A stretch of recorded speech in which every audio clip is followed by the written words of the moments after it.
Well, hello everybody, this is Tim Green with Rattle Magazine. Welcome to another Critique of the Week. Thanks so much for joining me.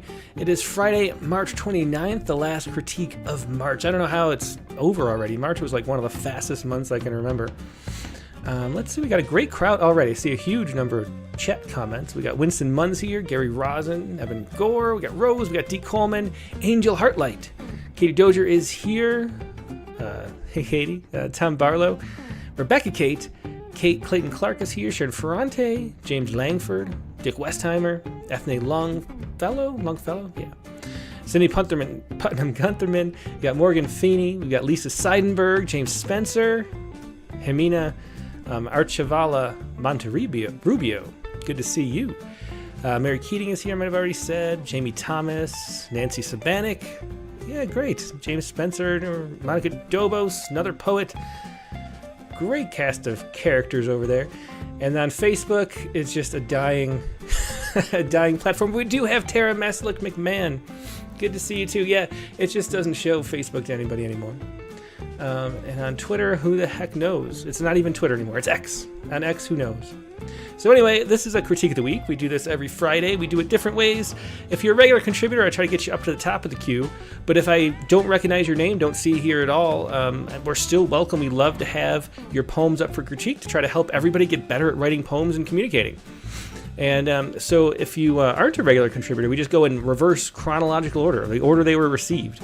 And the most recent poem is July 6th from last year. We're about 9 months running behind.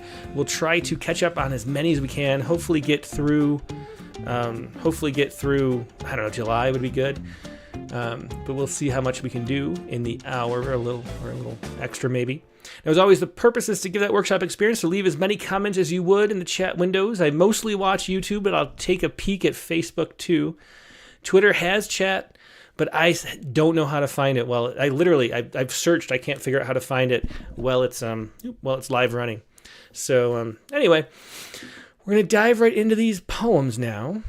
And let's take a peek at the first one. So the first one, like I mentioned, is from July 6th. It's by Lily Bearcub from Montana. And Lily, the title is Love from a Teen's POV. So this is probably a teenage poet. And there's a general question category when you submit. So if you'd like to submit, go to rattle.com/critique. All you do is submit 2 poems or one if you want, up to 2 poems. And there's a little field for questions. And was it Lily? Lily said, where'd it go? I lost it. There it is. She said, what makes a poem good?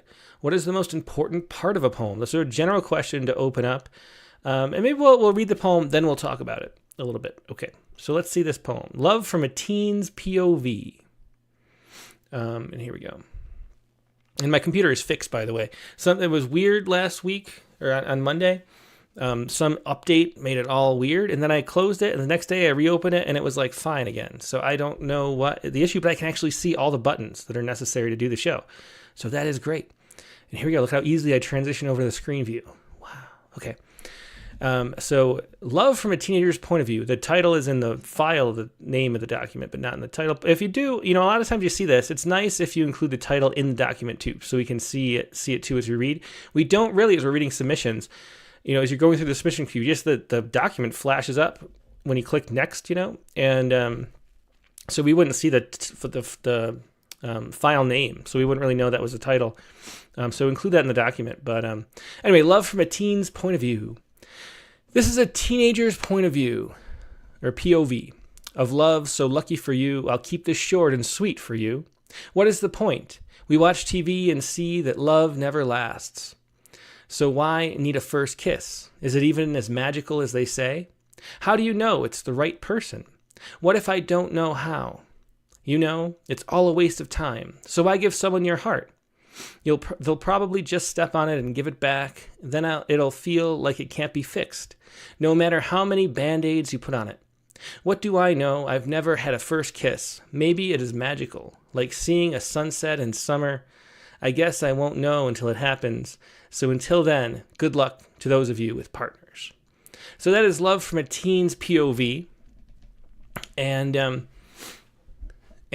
so the general question is like, what makes a poem good? Like, what makes a poem work? Let me look at the question one more time, make sure we get it right. What makes a poem good? What is the most important part of a poem? That's how she put it. And so a poem is the music of speech that's used in a sort of transformative, memorable way. I think that's the best way to define a poem. And so the most important part of a poem is that it feels nice to say. It has a kind of music to it. There's some rhyme in this poem. That's something you can use, but there's internal rhyme, there's just rhythm, there's a lot of things that you do to go for making a poem kind of sing. There's kind of songs. There's songs without music. There's the songs of the human voice. And then what you want to do is use that to create this sort of space where we're lost in somebody else's perspective for a moment. Joe Barca says, surprise us. And yeah, so you want to sort of conjure the space where we're sort of all daydreaming together, where your breath, your voice is filling up our lungs as we're kind of thinking about and we're enacting the person. That's what a poem really does. So what you want to do is make that space as sort of hospitable and interesting as possible. So we want to have a lot of times we want to have some imagery, something we can sort of see with our mind's eye. So we sort of forget that we're us for a little bit. That's what a poem, we kind of forget ourselves. And, I don't know. So that's what we want to do. We want to sort of tell a story in a way that's memorable and has some music in it. Yep. Joe Barker says, tell me a story. Take me down a winding road. So let's see how this poem does this. There's parts I like of this poem, and we should focus on that. So this is a teenager's POV of love, so lucky for you. I'll keep this short and sweet for you. So you have this repetition of the for you. And I think maybe, to me, since we have the title Love from a Teen's POV, first of all, we do need the apostrophe there, teenager's POV. Love from a teens POV sort of sets it up already, and this stanza here just repeats that. So I don't know if we need this being short and sweet. We could just go here, if it was love from a teen's POV, what's the point? We watch TV and see that love never lasts. And so I think that's a nice intro. Like, we're starting to feel the voice of this person. Yeah. So why need a first... Oh, wait. What's the point? We watch TV and see that love never lasts. So why need a first kiss? Is it even as magical as they say? How do you know it's the right person? So I think if we start out with this first paragraph, we watch TV and see that love never lasts. It's a nice opening that you can sort of imagine how that's inviting you to think about specific details of your own situation or what you're actually thinking about. Like what actually comes to mind when you think about watching TV and seeing that love never lasts. Like what are you seeing in your mind's eye when you're doing that? Like, put that image that's in your mind as you're thinking about this into ours. And that's what we want to do. As Tom Barlow says, like, what TV show? Katie Dozier says, my biggest suggestion for a young writer would be to read Stephen King's On Writing. Not written with poetry in mind, but nearly all of it applies to poetry. I think that's a great point, too. So, yeah. Dick Westheimer says, what might a metaphor be for never lasts? Yeah. Because we're thinking about how, somebody said, where was it? I'd like to read their comment. Winston Munn says, I think this poem needs to find a better ending. So how can we say this while conjuring up images and thoughts and surprising things? Like, what metaphors can you use to talk about love never lasting, like Dick Westheimer points out? Let's see, Morgan Feeney says, I think POV works for the voice here, though I would tell my students off for using acronyms without explaining them, but maybe lean into a bit more modern slang and jargon.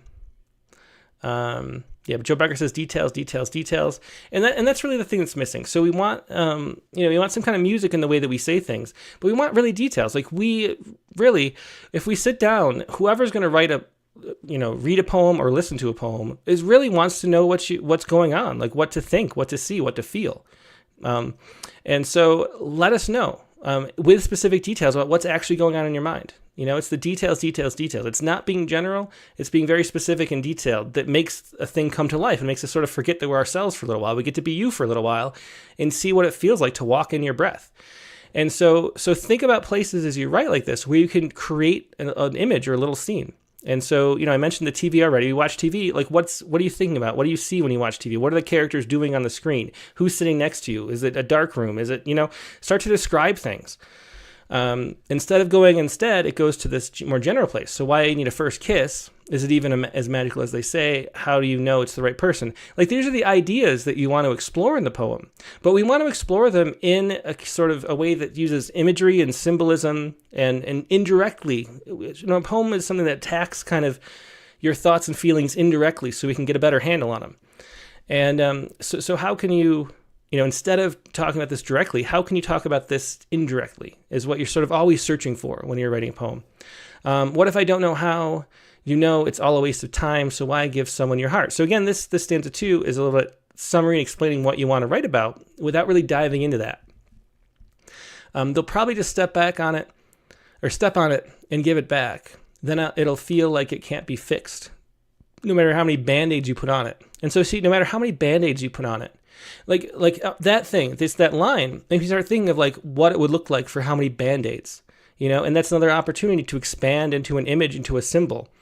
So, in that case, you can imagine, Band-Aids being added on top, and eventually it looks like a cast or something. You can let your mind wander with that image, because there's a nice image there, push it farther, and then make, see where your mind takes you. It's a lot of daydreaming in poems. It's a lot of mind wandering, because it's our subconscious and our feelings that are coming through. And when we let ourselves wander and daydream and go down roads that we didn't expect, that's where the poem really lives and comes to life for anybody who's going to be reading it. So that's another opportunity. Like, go into that image deeper. How many Band-Aids would it be, and what would like a million Band-Aids look on your, And so that's the way to go. What do I do now? Or what do I know? I've never had a first kiss. Maybe it is magical, like seeing a sunset in summer. Again, like seeing a sunset in summer, we get that magical feeling about it. But then where am I? When I'm seeing this sunset, where am I sitting? Who am I sitting with? What does it look like? Push farther into that image. Let your mind wander there. And because you're sort of writing about a topic that you wanted to write about, the things that come up that seem sort of spontaneous and random are actually going to be things that apply to your thought process in the symbolic way that your subconscious works. So if you sort of let yourself go, it's a matter of like letting go rather than trying to push the poem in a certain direction. You're sort of letting images pop up in your head like you're daydreaming, describe them, see where they take you. And that's how we get poems that are surprising and original and interesting to read. So that would be my advice, is to follow, there's a few images that sort of pop up here. The sunset in summer, the TV, you can think about the first kiss too, the Band-Aids, and push those farther and see where that takes you. Yeah. Joe Bauer says the image makes the poem. Morgan Feeney said show, don't tell. And that's why show, don't tell is like a cliched advice, because it's really good advice. Because we want to show things, demonstrate them happening, create a scene that shows your feeling, not just tell us the feeling. And so that's the way to go. Anyway, thanks so much for sharing this once again. That was Lily Bear Cubs. Thanks for sharing that, Lily. And let's go to, let me make sure I label this so I know that we read it already.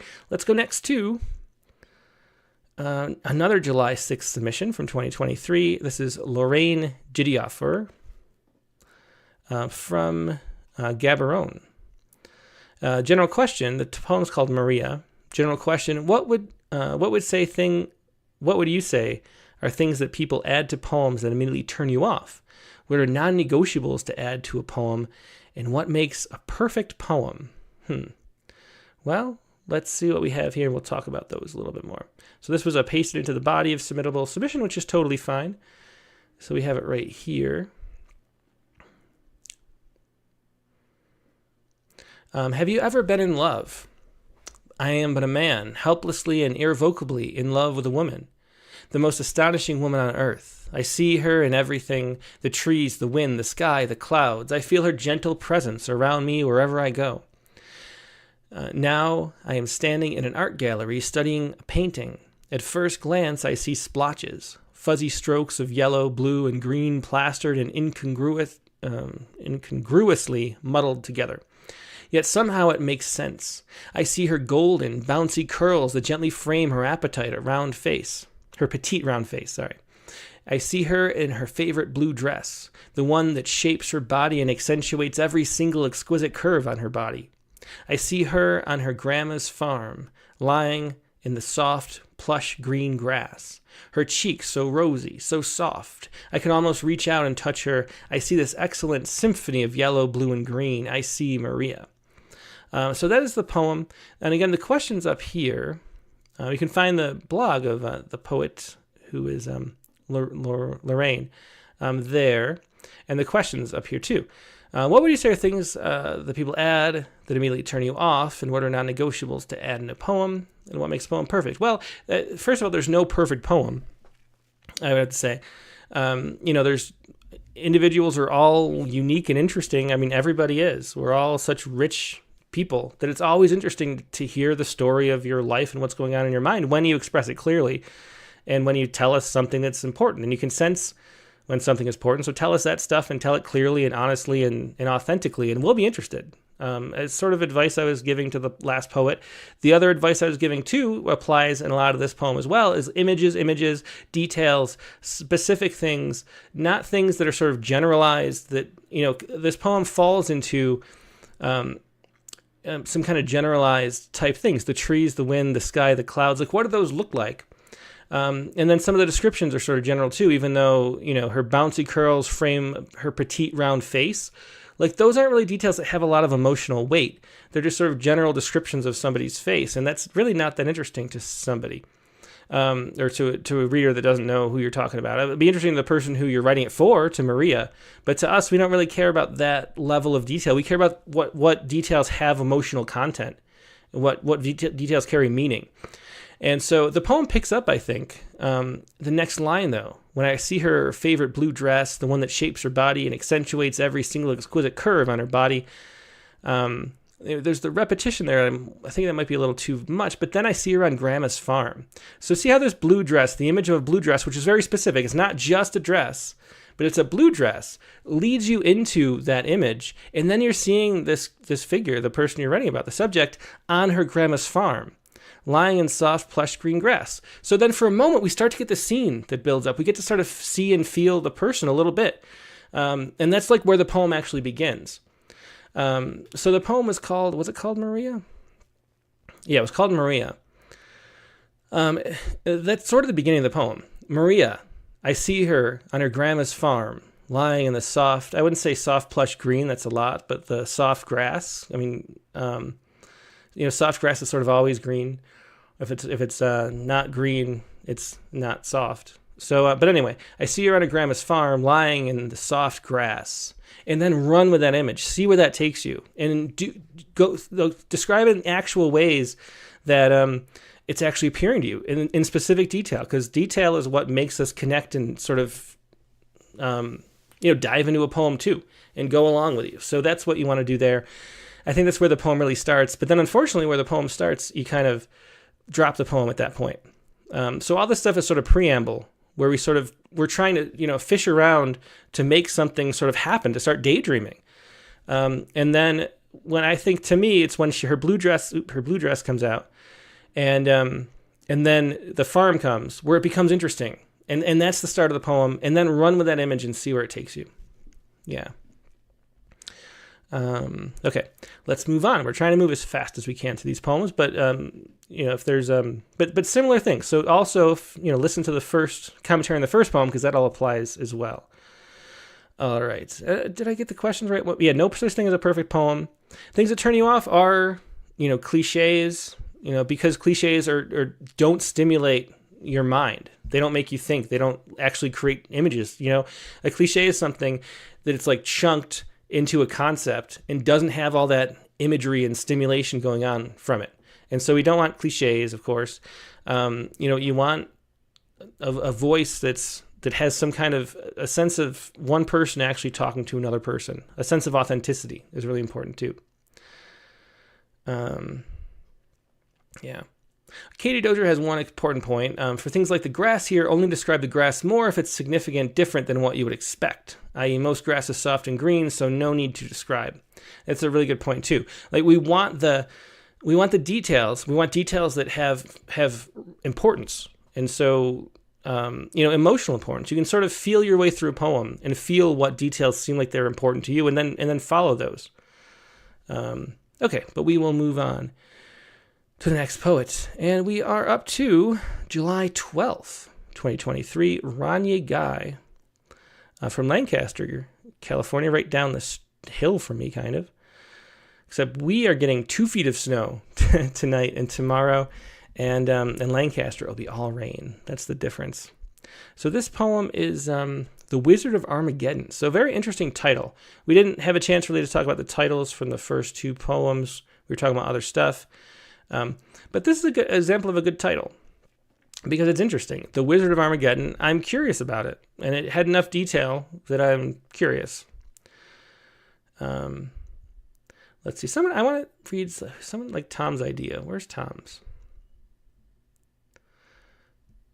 Tom Brown says, perhaps start the poem with I'm standing in an art gallery. Well, that's an interesting concept. And then Brian O'Sullivan says, I like Tom's idea of starting in the art gallery. That way we can see how amorphous greens and blues become distinct and interesting once Maria enters the scene. That was the last poem, but that is a good point. Okay.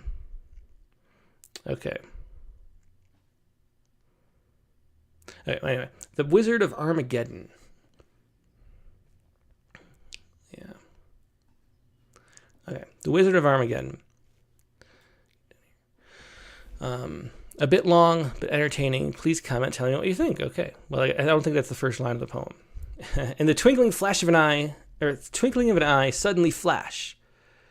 Do you see how that? It's an interesting note, though, and maybe this isn't.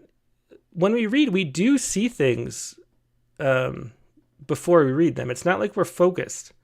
And so that's always an interesting thing. I had one of my professors when I was in college, Barbara Jordan, was obsessed with that concept. And she loved, this is something I don't think we've ever talked about on Critique of the Week, but she loved to, we wonder where line breaks should be.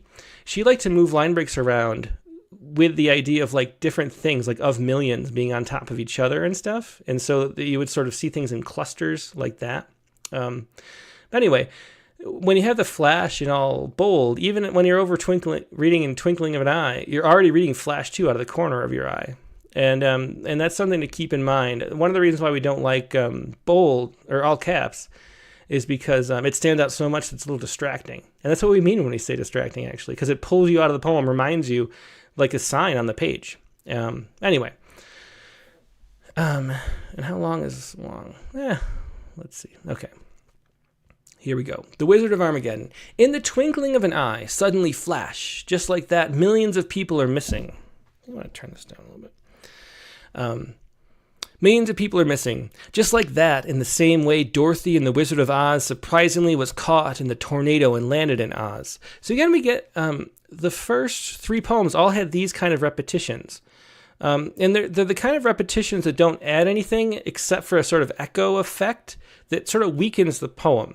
Because you want to be constantly stimulating the reader's brain with different words and images and concepts. And to repeat it like that without any kind of special twist, and without really a reason sort of within the like repetition and things like that of the actual voice, the cadence of the voice. Like if we're doing repeating that's sort of setting up how this person, the speaker of the poem, speaks, then that's one thing. But all 3 poems had these repetitions that weren't doing that. They were just sort of, and that's the kind of repetition you want to avoid. So even, surprisingly was caught in the tornado and landed there than Oz. You don't want to repeat Oz. So were those left behind in rapture, surprisingly finding themselves in a world where so many are missing, so many panicking, claiming that they have lost their babies, their children, their loved ones of all ages. Just as Dorothy said, "We're not in Kansas anymore," the ones left behind say, "We're not in the world we're used to living in anymore." Then, just like the Good Witch in the North from the movie The Wiz warned Dorothy not to take those silver slippers off until she gets home, those who give their lives to God during the 7 years the Antichrist rules, they say they don't take the Antichrist mark. Instead, let's follow the narrow road or ease on down the road, as the movie The Wizard of Oz and the movie The Wiz says about its yellow brick road. So already, I think we're going to Armageddon time, end of the 7-year tribulation. Yeah, so Joe Bauer says poem doesn't grab my interest by starting with the focus on the Wizard of Oz. And so far the poem, I think it borrows too much from the sources, The Wiz and the Wizard of Oz. We've read this far into it, and we haven't really seen anything original. You're sort of summarizing. We added the Antichrist. But I don't know if it's doing enough. I think there's another poem where, like the last poem, where it was interesting at the farm, we haven't got to the interesting part yet. And so I think this is sort of a false start. We want to maybe we'll read a little more and see where it goes. Armageddon time, end of 7-year tribulation, battle tanks roaming the grounds. And the other thing I was going to say too is the poem reads more like a short story, I think, than a poem. I said at the very top that a poem is the music of speech. There has to be some kind of musical speech going on. There has to be some kind of music to it. And this, especially with the line breaks, where we're breaking all over here. It's just how long they feel like they're paragraphs that just happen to be this long, rather than lines. There's not a whole lot of listening to the music of the lines. So the poem is like sort of a short story mashing up the Antichrist narrative with the Wizard of Oz, which could be an interesting short story. As a poem, we need some kind of angle or some kind of voice who's speaking this that matters. And I think that's what's missing so far in the poem. Yeah. And Rose says, typos are annoying me, Dorothy, etc. Yeah, so, and proofread too. Yeah. So I think we're just gonna, so the poem just goes on like this. It feels more like a story than a poem. And, my advice here is to read more poems. And then, the question, was there a question? Yeah, no question. But, read more poems. Dick Westerheim, as the poet, seems to know what he's going to write about before writing. This is plot drive rather than poem driven. Let the poem take you where it wants to. Yep, that's always great advice. And exactly, I think that's the main reason why it feels more prose-like, is because it is driven by plot almost, instead of the way that the sounds and the images push you forward. Okay, we will move on to another poet. And next up, we will have, there we go. We have April McLeod from my hometown of Rochester, New York. That's always nice. Dueling Identities. You can find more of April's work at aprilmcloud.com. Dueling Identities. So here we go. And this is an interesting point too. So there's always interesting things in these, sort of random poems we look at. This, the poem in this shape, I think this is going to be too wide for us to print in Rattle, or even on the website, because what happens is at this point about 60% of readers are on a screen on a phone, and you can't do parallel poems like this that fit on the screen of a phone unless they're really, really short lines.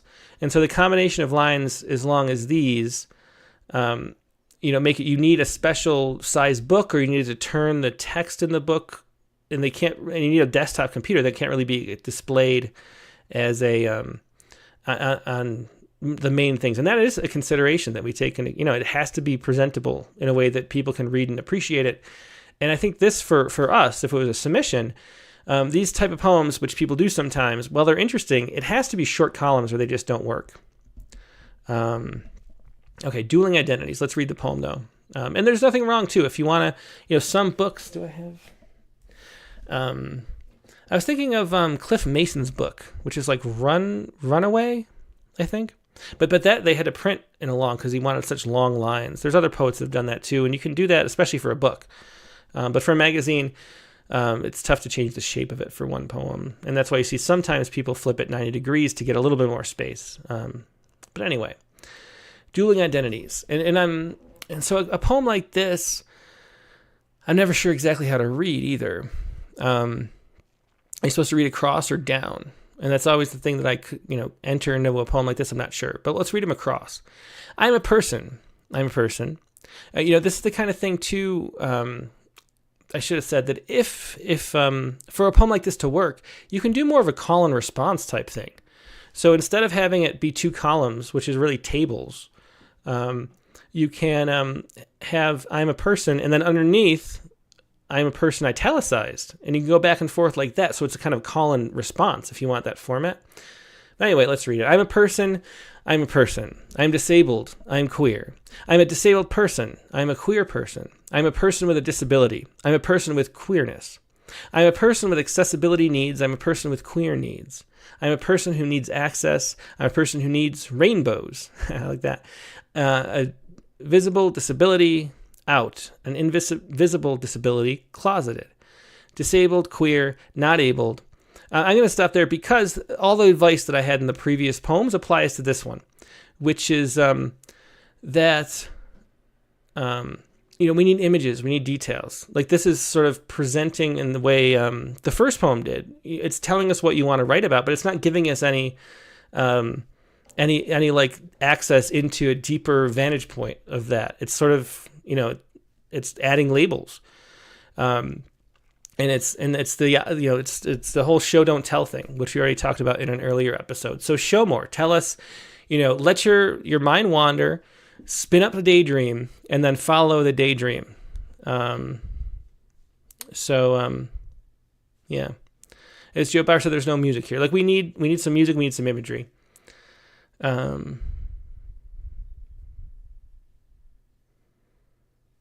Yeah. Katie Dirge says, that's why I have a turned off reaction to odd formatting, is that by nature of how many poems I've written normally, they are harder to read when the price of admission is that much higher.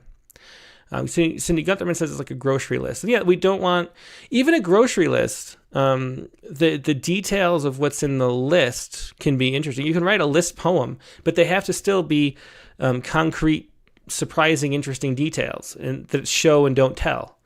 And so I do like, the idea of like a call and response. I think it's not a bad setup, like the 2 voices of yourself or 2 aspects of dueling identities talking back and forth. But let that place go into a, surprising direction. Let me show a poem for this one. And this is, the first.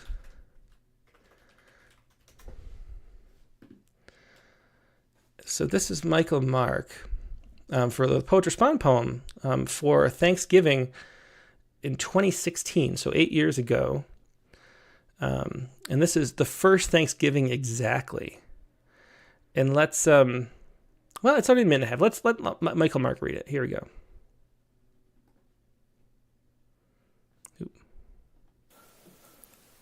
The first Thanksgiving, exactly. You take our implications of white. You take our insinuations of red. Agreed. We'd like the land. We'll take gold. Good. And we'll take things. We'll take spirit. Sure. You can have lung cancer and we'll have alcoholism. Seems fair. If you'll accept imprisonment behind bars, we'll accept incarceration of the soul. Yes. We'd like animals. We'll take machines. As long as we can have fire. Then we want electricity. Deal? Deal. Mystery will be ours. Certainty yours. Of course. We'll take desire. We'd like satisfaction. All yours. We'll take tomorrow. You take past. Does that include now? We're believers in the eternal now. And now you have it. Our hearts are set on universal community. Great, because we had our eye on Supreme Self. Weathered, shiny, circle, straight, perfect. Amen. And we'd really like to have the land. But we already agreed we have the land. Yes, but we really want the land. What will you give us for it? Will you take forgiveness? You mean we have the ability to forgive? Yes. Any trespass, any transgression, all and every, accepted with gratitude. No, thank you. So, are you all hungry? We could always eat. Yeah, so that's Michael Mark. And you see how the dueling voices can work really well in a poem like that call and answer. There's other poems too we published in the same sort of style, is that. But what you have to do, see how there's actually like voiced like a voice would say. It's you can hear the two voices, and they talk and they use, they vary in the syntax of what they're doing. The implications of white becomes the insinuations of red. They're mirroring each other. We go later on, we have that phase, weathered, shiny, circle, straight, perfect, amen. And then we have the ways that varies too, and so there's a lot to play with when a call and answer type poem. And I think maybe the poem can go that way. That's a good thing to look at when you're considering this poem as dueling identities. How would those identities do having a conversation like that? I think that could be a really, really interesting poem. So that would be my advice, is to check out that form and try. There's some other ones that we use too. I think there's one called Call and Response. There's one we just had by Brendan Constantine. It might even be recently enough that it's, here, because I am, because you are. So it has these questions and answers. Why do birds love blackberries? Because I never make decisions right. So you're having these two voices in the poem, and a really interesting thing, but you have to add details. I mean, why do birds love blackberries is something that's really, really detailed. And then because I never make decisions at night is something that's really specific and interesting and surprising and unusual. So those are the kind of statements that we have to get when we're dueling and play with the setup and things like that. Okay. So that is my suggestion for that poem. All right, let's move on past dueling identities. And once again, that dueling identity was April McLeod.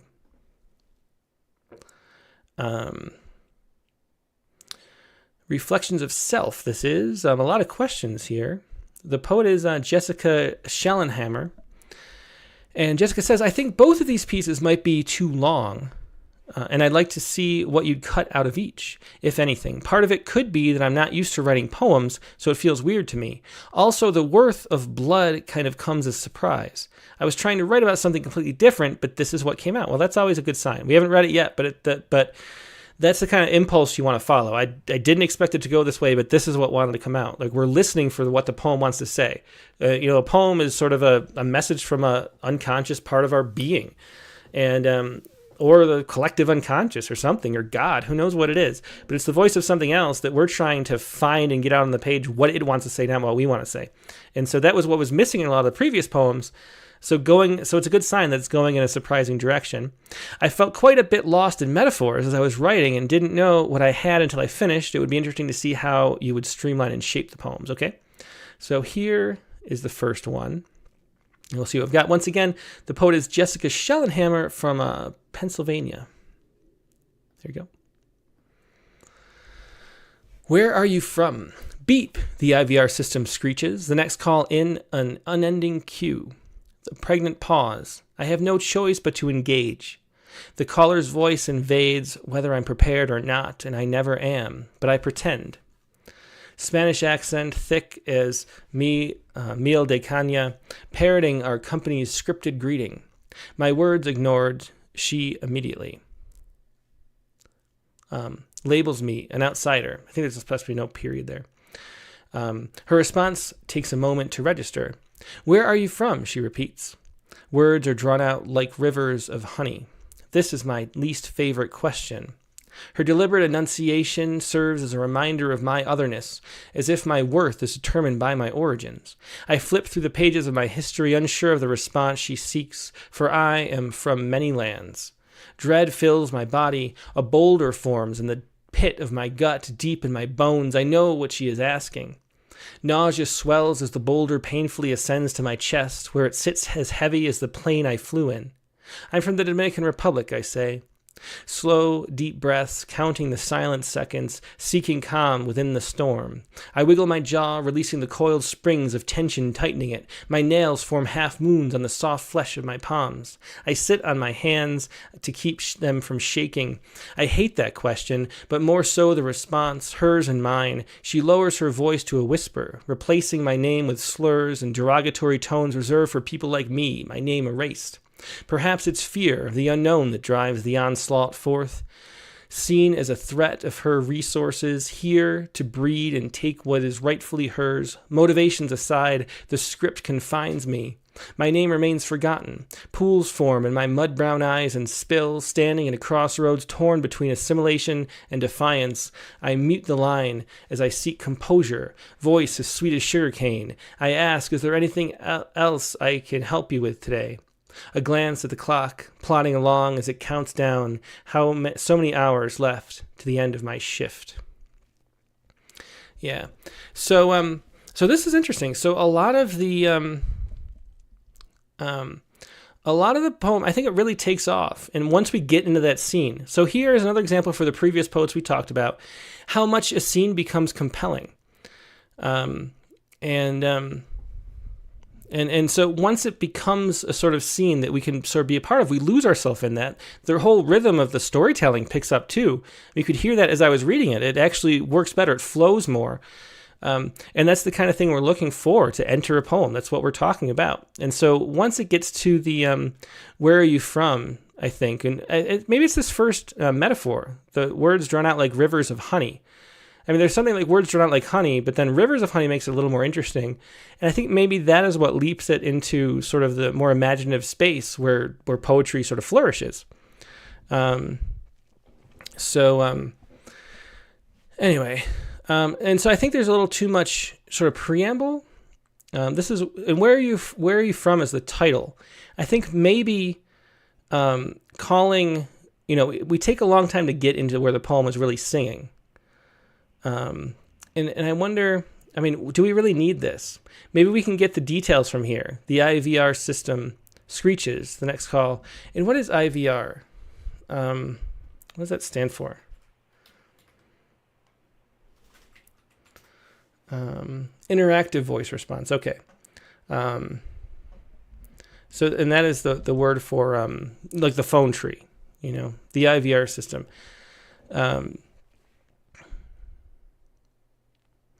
And so how could you get the details that were revealed in these first three stanzas out with just one title? I think that's what I would be approaching this poem, to cut this and just jump right into where are you from, she repeats, because there's a lot, it becomes really loaded if it's like where are you from, she repeats, as we jump in here. And so I think, and then the poem really takes off as you're talking about the honey, and then it talks, where we start to feel the tension in the poem. Because a poem, like I was saying, you're allowing someone else's voice to inhabit your body with a poem. So you're feeling the emotion that the speaker is feeling. And that's the beauty of poetry. They're little empathy machines. And so that the voice is entering me, I'm feeling that experience. So I'm getting the anxiety and the uncomfortable feeling of the poem as I'm reading that, with a boulder forming into my gut and then moving up to my heart. I think that works really well. So the poem really takes off at that point. It was just really slow to start.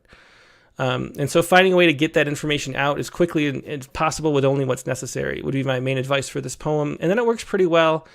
I think we lose the thread a little bit. So nausea swells, the boulder ascends. Let's see, where was it? I'm from the Dominican Republic, I say. Slow, deep breaths, counting the silent seconds, seeking calm within the storm. I wiggle my jaw, releasing the coiled springs of tension, tightening it. My nails form half moons on the soft flesh of my palms. I sit on my hands to keep them from shaking. And so I think when we stay within the emotions, with the descriptions of how it feels and the conversation, the poem is really strong. When we go back to, I hate that question, but so that becomes that show don't tell again. This shifts from showing to telling. We just showed us you hate that question. I hate that question, but more so the response, hers and mine. So we don't need that. We can get rid of this. You're already conjuring the feelings. You don't need to say what you hate like that. She lowers her voice to a whisper, replacing my name with slurs and derogatory tones reserved for people like me. I don't know about my name erased. I would just line it with people like me. Perhaps it's fear of the unknown. Again, we go back to to showing, and then we shift back to telling again. Perhaps it's the fear of the unknown. We don't need that. That's the kind of conclusion that we're going to be drawn to by going on this journey with you. So that's another thing to cut. The onslaught force seen as a threat to our resources. It's sort of, moralizing and philosophizing and summarizing. All the isings. We don't want to do isings in poems. We want direct experience. We want the poem to feel. So we can come to those conclusions and sort of lead us that way, but let us make those sort of summarized Like we decide what to take away from a poem. Maybe that's a good way to think about it. You sort of present us like a feeling, an emotion, an image, a direction, and then let us take the conclusion, draw the conclusion, and then that poem is much stronger for that. So this section is a thing to cut too. Motivations aside, the script confines me. My name remains forgotten. And then, so all this is a stanza I would cut. But then pools form in my mud-brown eyes and spill, standing at a crossroads, torn between assimilation and defiance. See, again, so the pools in my form in my mud-brown eyes and spill, standing at a crossroads, that's fine. But then torn between assimilation and defiance is, again, telling. And we want to direct people in that direction, but not tell them. Because then we get to the whole package. I mean, there's a reason why poems aren't essays. And, if you want to explain, the conclusion of something and lead us through argument into an agreement in a rational way, that's what like an essay is for. A poem is to provide a direct experience that becomes memorable or unforgettable because it has so much emotional energy. And so focusing on that is what really helps. I mute the line as I seek composure, voice as sweet as sugarcane. I think that's a great line, maybe the best line in the poem. I mute the line as I seek composure, voice as sweet as sugarcane. I ask, is there anything else I can help you with today? I might end there. But this is a good line too. I glance at the clock, plodding along as it counts down, so many hours left to the end of this shift. And maybe, I like the way that if we ended it here, the way it hangs, and maybe this could be like the title, because this gets us, I glance at the clock, so many hours left to see the end of my shift. Like, what if that was the title? I glance at the clock, so many hours to end my shift. Where are you from? She repeats. We jump right there to that. Maybe we need a little bit more, but that's the kind of thing we can do. And I wonder if we do that. But I've been talking a lot about this poem. Let me see, without looking at any others, comments. Let's see.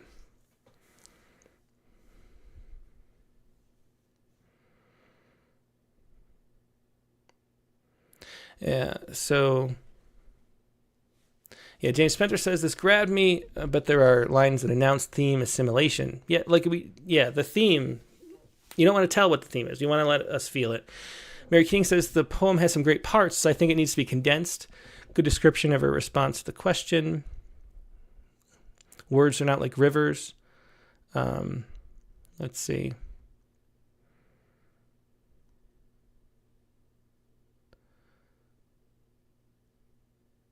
Katie Dozier says, I think this needs more poetic license applied to the impetus of the story.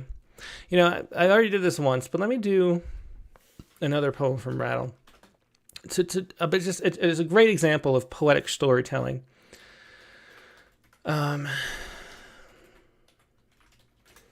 So here we go. This is Brett Garcia Myron from... we put it in the Best of Rattle at the time, issue number 25. It was one of our favorite poems, and it was the first viral poem, maybe we had. It went viral on I think not even like Reddit. It was like Stumble Upon. It was Stumble Bombed. When was the last time anybody was Stumble Bombed? Whatever happened to that aggregation website? I think they were just replaced by Reddit. But anyway, this is Telemarketer by Brett Garcia Myron. And so this tells a similar story, although very different. And notice how the storytelling goes, how few details we have, but how it is a totally different poem because it's about loneliness. But it's still an interesting poem. Brett Garcia Myron, Telemarketer. I'm reading on the couch when she calls, asks for me by name. I smile at her scripted intimacy. Imagine her cubicle with photos of pets, the long bend of light on her lacquered nails. So you see... So we have the two figures who are keeping. He's imagining, I think he's the one responding to the telemarketer. But we have these two people. We see the scene. So he paints the scene really quick in that first one. Then he goes to dialogue. Listen to this, I reply. David kissed the soft inner banks of women's thighs. And so, so he's reading from what he's reading in his book. Pardon? Oh, there's more, I say. Thighs like loamy earth that cup the rivers of lilies blooming in rose and mint. Is it a bad time for you, sir? Is it for you? Tell me something. Tell me something, I insist. Tell me anything. And then this is where the poem actually like works itself. A quiet folds between us, as though we spent our breath on withering arguments or lost in the scented air of sweat. Finally, she says, I'm in Lincoln, Nebraska. Outside leaves are turning in the cold. So see how the storytelling works there, with, pulling through image, dialogue, image, sort of a poetic flourish there, and then dialogue. And it's really condensed storytelling. And I think there's plenty of great lines in this poem to tell a story at that length where we get all this out of it. And because it's condensed, we'll get a lot more of the feeling of the poem. So anyway, let's see. Brandon Sutherland says Eric Campbell might be a good person for this poet to read. I think it's interesting how he refers to his poems as braided essays, though they're not like essays in this way. Anyway.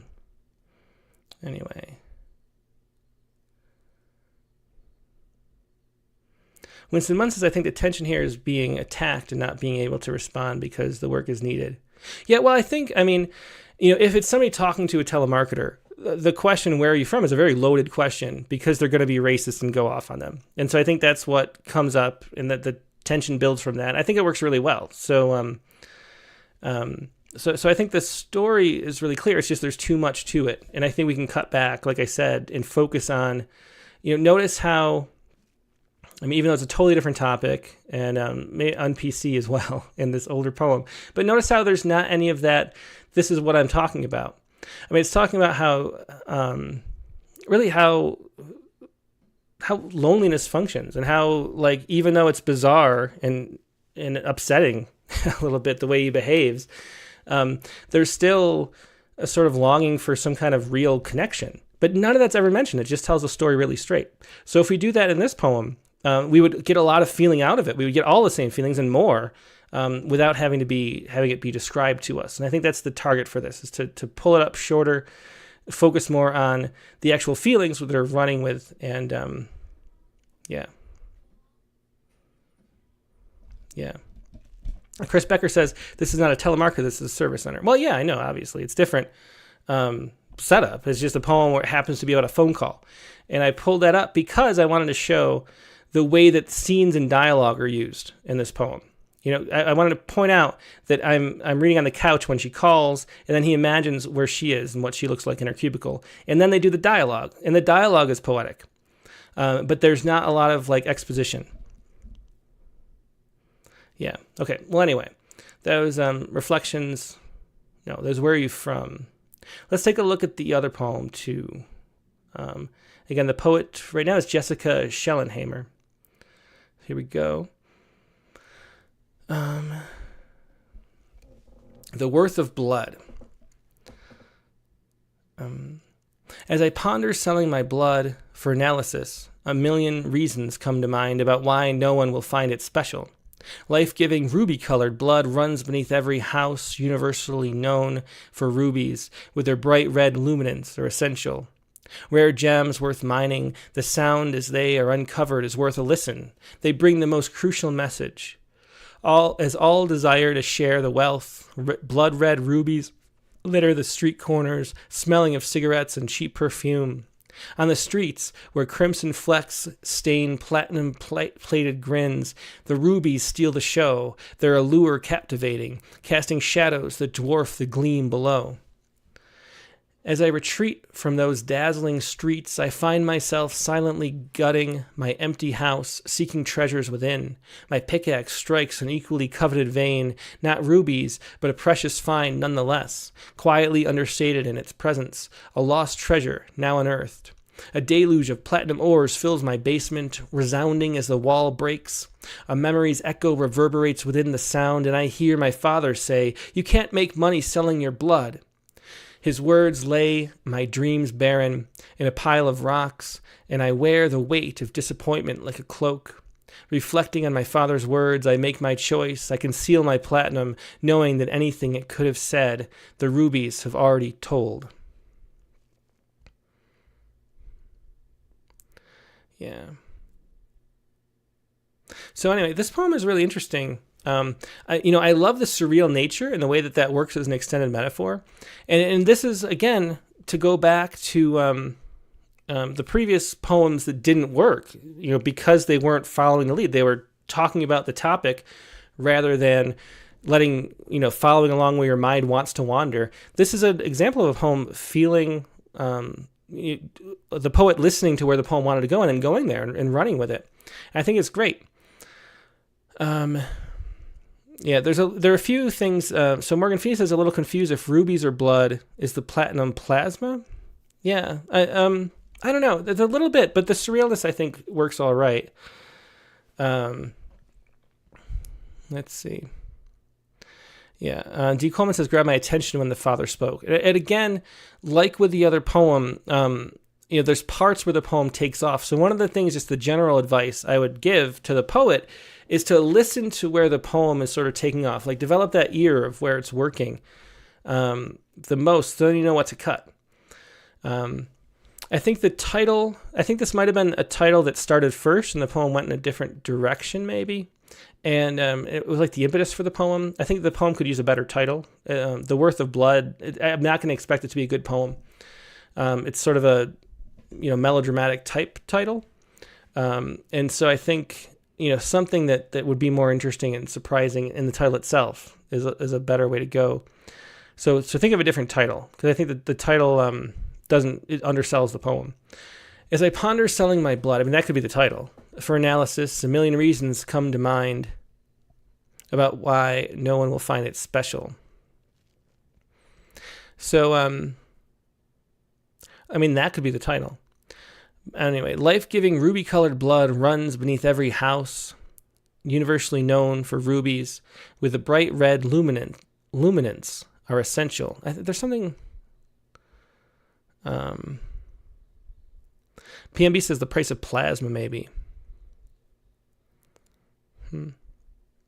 Tara Meslick McMahon says the Ruby poem has a lot of good in it, but I need some leaps. Just me, maybe. Yeah. Angel Heart Light says maybe they bring the most crucial message. They bring the most crucial message. Okay, well, let's read. We'll talk about what he cut. The other thing I think the line breaks aren't really serving the poem either. There are a lot of sort of weak breaks into one line words. I'm not sure why that is. I'd play along with the shape a little bit more of the poem. Like these one word lines are sort of inconsistent, and I'm not sure the rationale behind using them that way. I'd want maybe more of it for like a freer flowing poem, or less of it, more consistency. I don't know. It seems sort of arbitrary where the line breaks are. I would play around with how the poem looks and feels on the page a little bit too, which we can't do in this version of the show because I don't have it. I have to pull it up in a different document to play with it myself, and it's kind of long for that anyway. But I would play with the shape a little bit. Anyway, life-giving ruby-colored blood runs beneath every house, universally known for rubies, with their bright red luminance are essential. There's something a little strange beneath with that. Gary Rosen suggests "Beneath Every House" is the title.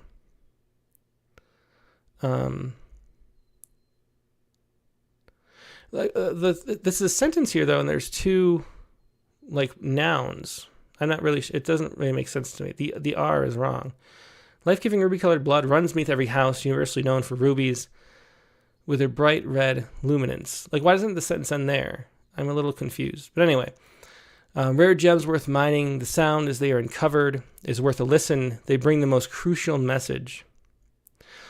And so it feels like the poem is sort of spinning into itself still with this, and it hasn't really found its beginning yet. Similar to the last poem, where the setting it up with the telemarketer or the service center place is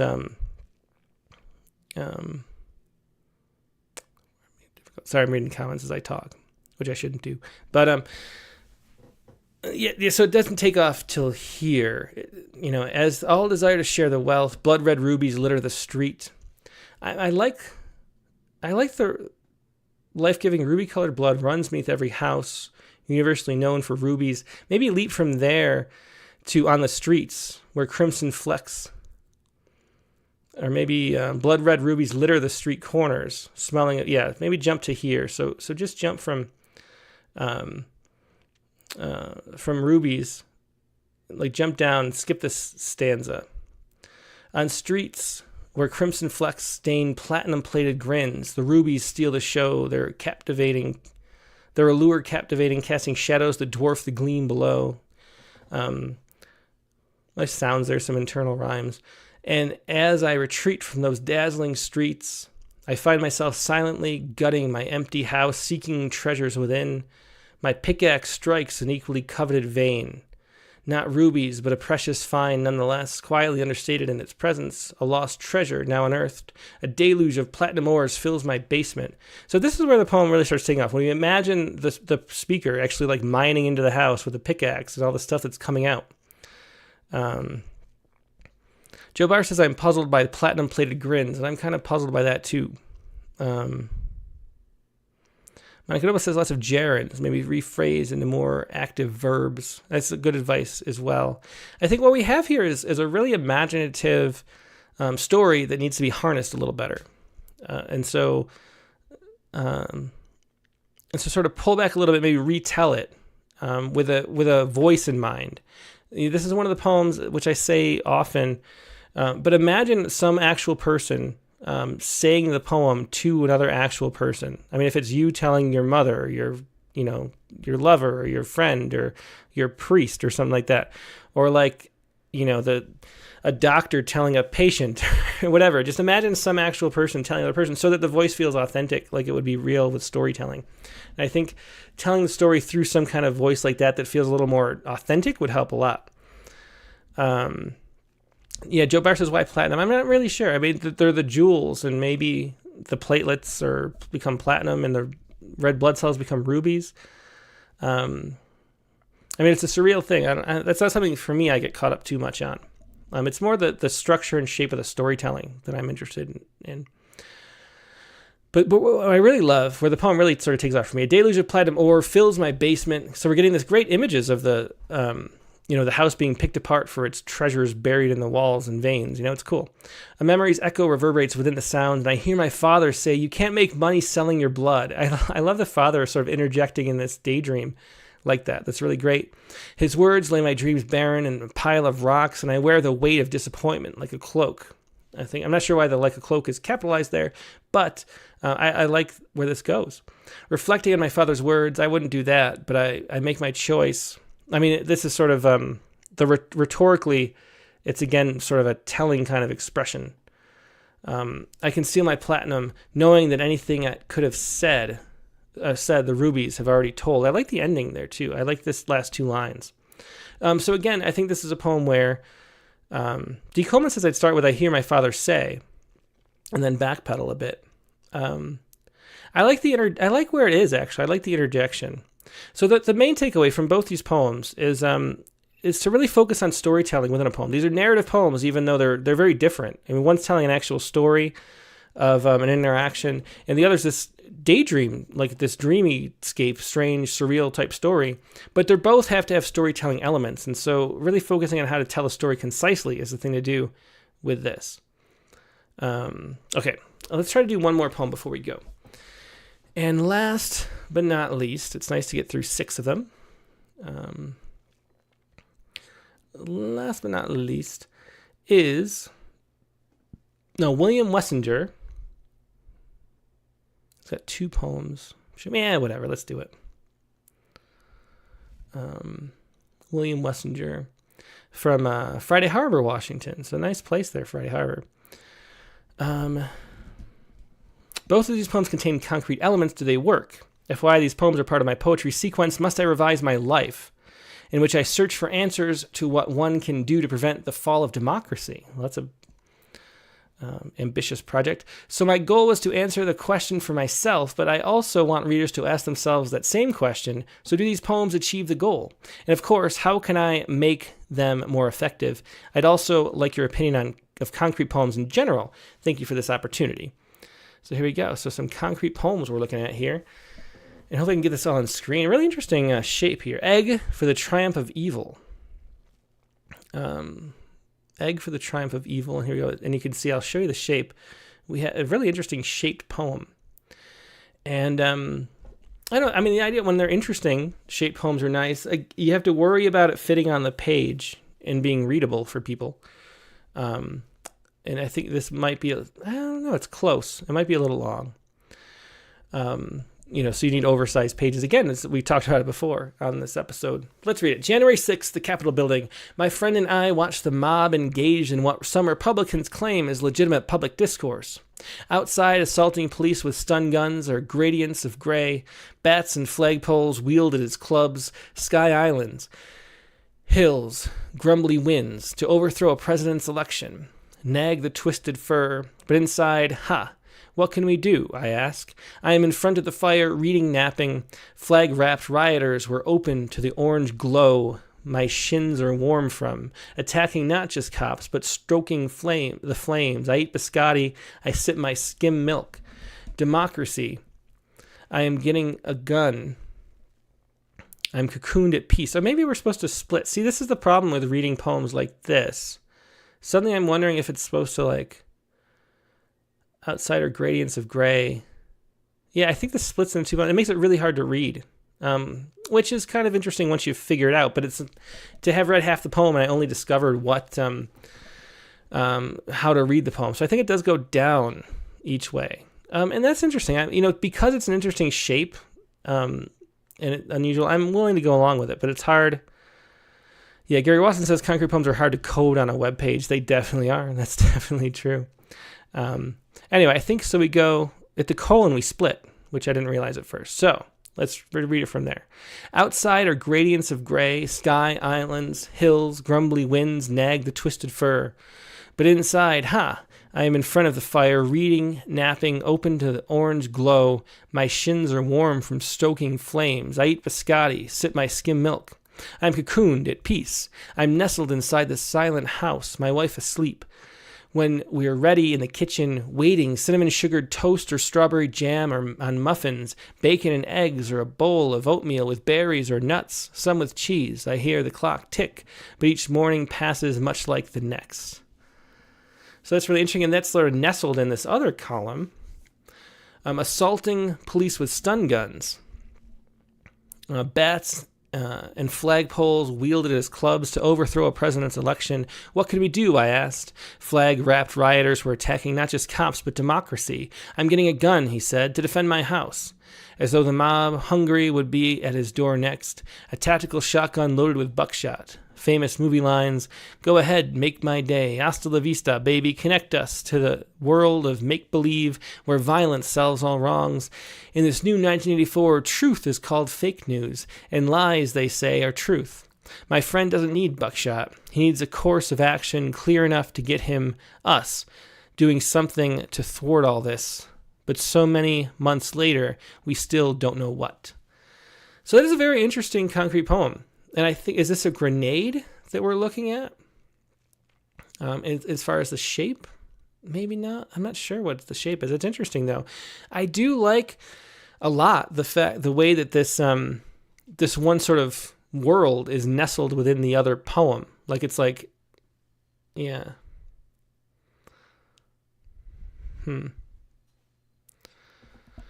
Yeah, so Monica Doba says, how does the form inform the poem? And I think what the best way, and this might be it's sort of a little bit hard to see what we're looking at. I mean, is it like you think the shape is meant to be an egg?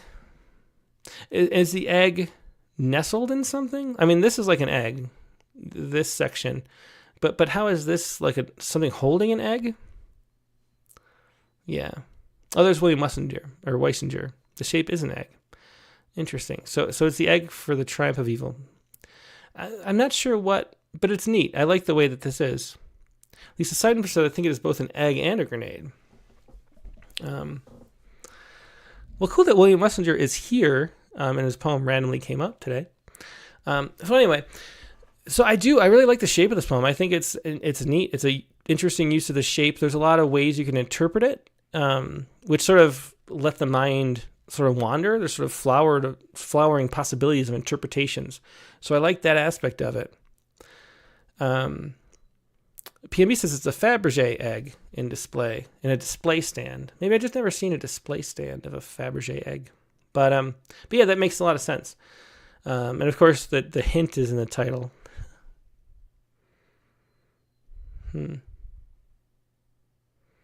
And yeah, so Gary Rustin says alternate versions of the truth and what's going on.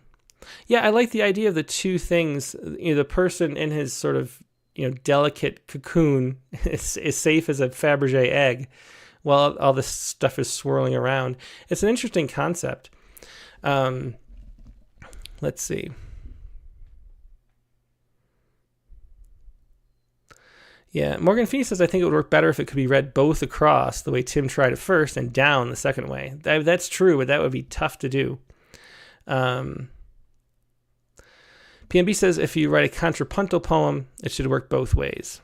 And yeah, and that's true. That's what you call a poem that works both ways, is a contrapuntal poem that's set up that way.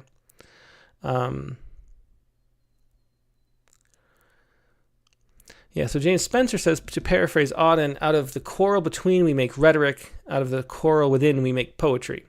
And I think that applies to political poems like this to me. That's one of the things, we avoid. I just don't find them that interesting when you have a political opinion to express, because everybody sort of has the same political opinion, and it's not that interesting to be talking about the insurrection in the Capitol in this sort of rhetorical way. Last night I popped into Dick Westheimer talking to Jimmy Pappas on his show about Poets Respond poems. And I could only stay for the first half an hour, but what I noticed, or what people were talking about in the poems, were how Dick always took the news story, which he does. I mean, you can see it in the ones that we've published and he publishes elsewhere, and then moves from there into some personal direction that adds nuance to it, rather than keeping a black and white type perspective on it, where like one's right and one's wrong, and that idea where it's complicating a situation and not sort of explaining the situation or something, or having that sort of preconceived perception or perspective. That's the kind of thing that just doesn't add a whole lot to the discourse. We were talking to Troy Jollymore in the interview with him, and he said that he didn't like political poems because usually they're just saying, they're sort of announcing that they have good values. Like my values are good values is what all political poems are saying. And that's why he didn't like political poems. And the phrase virtue signaling comes up too, but it's sort of like that. It's like, I have this position and my position is great, and let's all talk about how great the position is, but then how does it add nuance and make us see the world in a different way? And that's what's missing in a lot of political poems. And so as soon as you see January 6th, the Capitol building, it's sort of coming from a perspective already, where my friend and I watched the mob engage in what some Republicans claim. It's that rhetoric of some Republicans claim that doesn't let the poem not be polemic. And I think the poem is just worth more than that. I love the way that the two things hang together. And so if we just set that up with a little bit more sort of passive distance and allowed us to make our own conclusions as readers rather than insert the political perspective, I think the poem would work better that way. And so I think, while I really like the outside, I think this setup is a little too polarized to make it not feel like political rhetoric, if that makes sense. Yeah.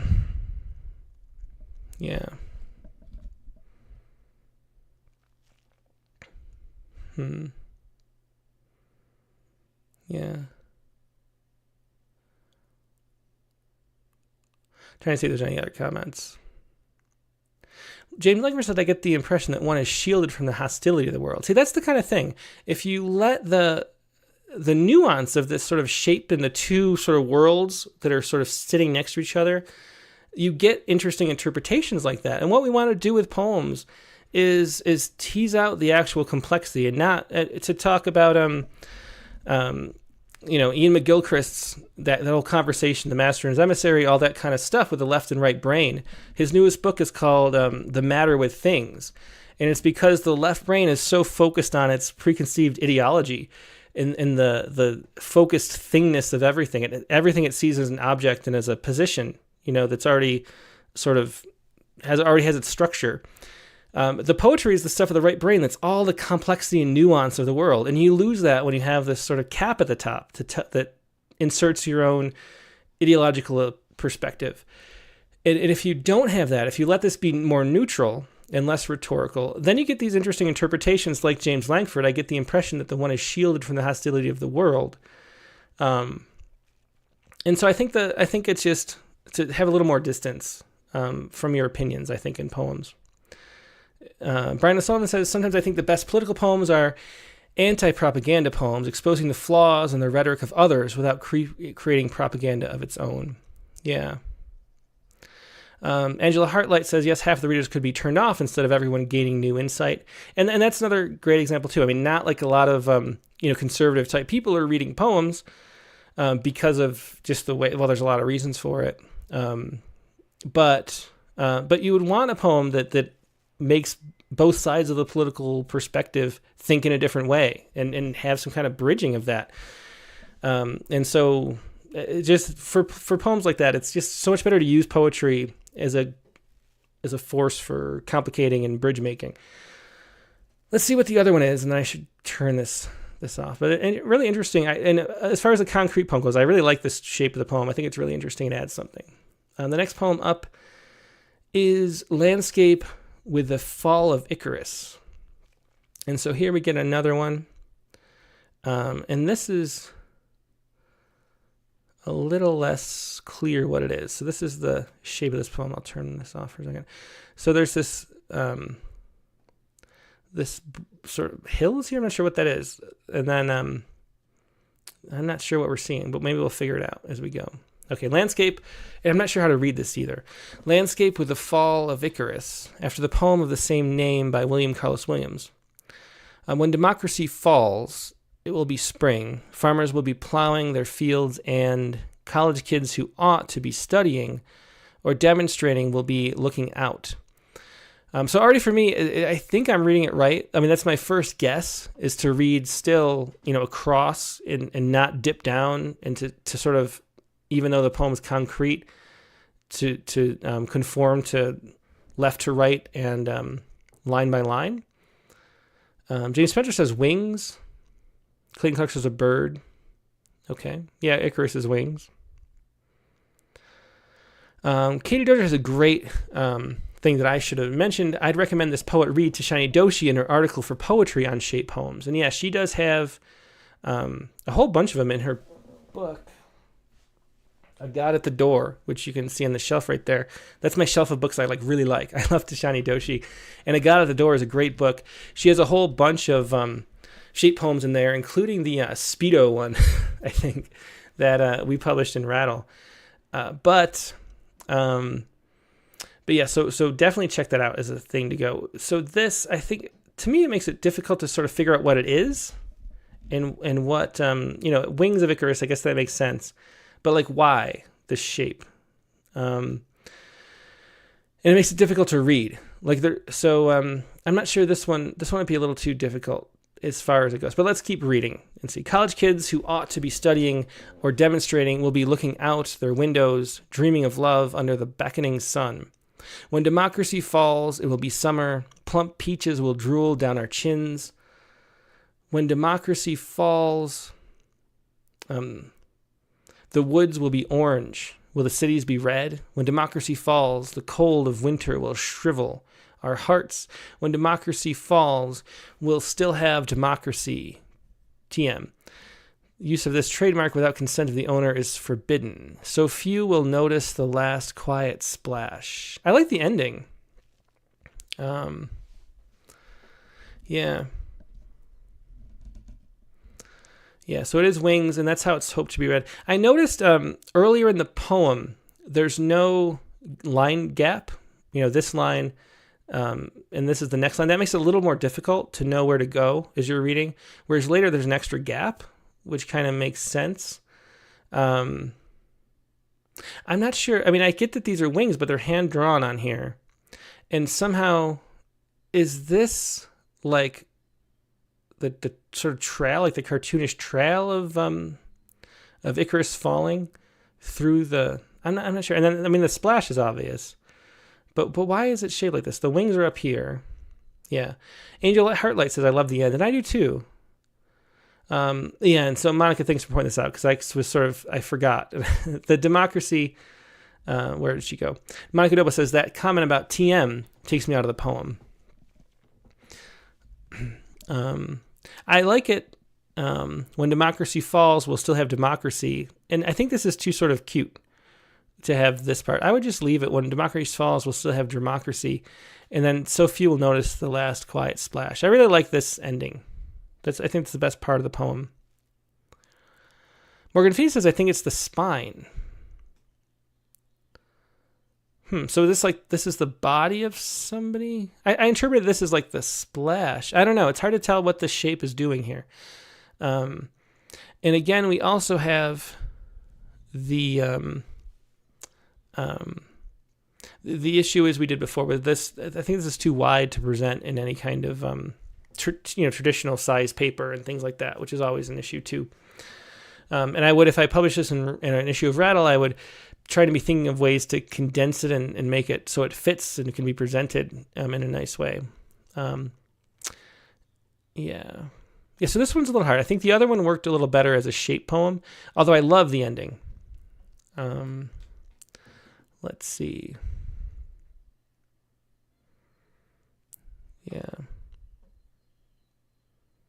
Anything else we can add to this? Let me look over.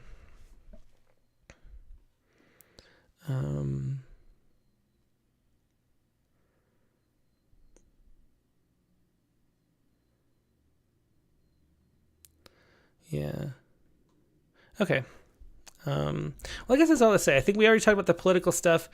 I think this one works a little better as far as not hitting you over the head with a political position. It lets itself be a little bit more. It all comes down to that show don't tell. Like, we don't want to hear about your political opinion. We want to feel it.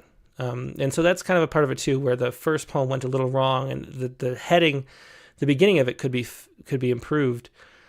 This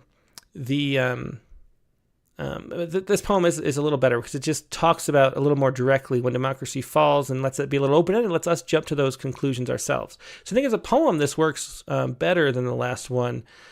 Or the last one could be improved with some easy edits. But I think the shape is a little harder to come by.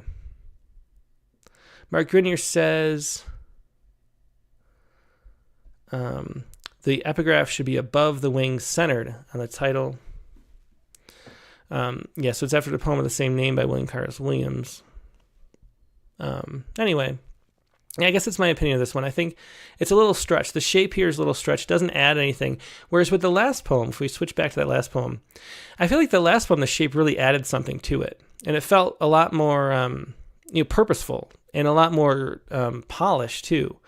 And this one feels a little more haphazard in the shape.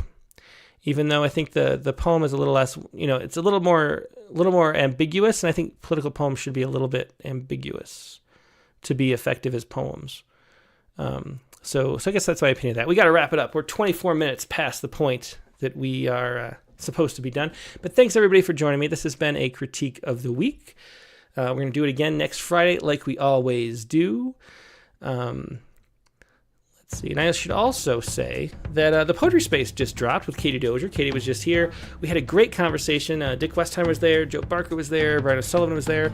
With Bob Hickok, too, talking about the flow state, which is my favorite topic. Writing from that, that subconscious meditative state where it's your right brain speaking, where thought and action are completely intermingled. I mean, there's a lot of ways to talk about that, but I think that's where great poems come from. That's where great art comes from, is that flow state where that's what the feeling of the top of your head coming off is. We talked about that a lot.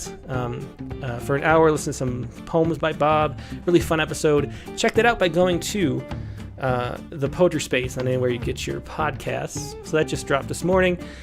Now on the Rattlecast coming up this week, the guest is going to be Doug Ramspeck. Doug's a poet we've published a lot over the years. I think maybe 4 or 5 poems of his, and they're always really rich. A lot of sort of character-driven, landscapey type poems that are really compelling. And I don't really know much about Doug personally. One thing I did see looking at his website, though, is he was defending MFA programs in a recent post. And we had an episode not too long ago where we criticize them. So I'm curious to see the other perspective. I always love that. So maybe we'll talk about that with Doug too, as we shared poems from his last 2 books. The most recent one is Blur, but great poet. Looking forward to that. Monday, April 1st. No fooling. Rattlecast number 239. The regular time, 8 p.m. Eastern, 5 p.m. Pacific. Hope to see you there. Hope you have a great weekend in the meantime, and I'll talk to you later. Good night.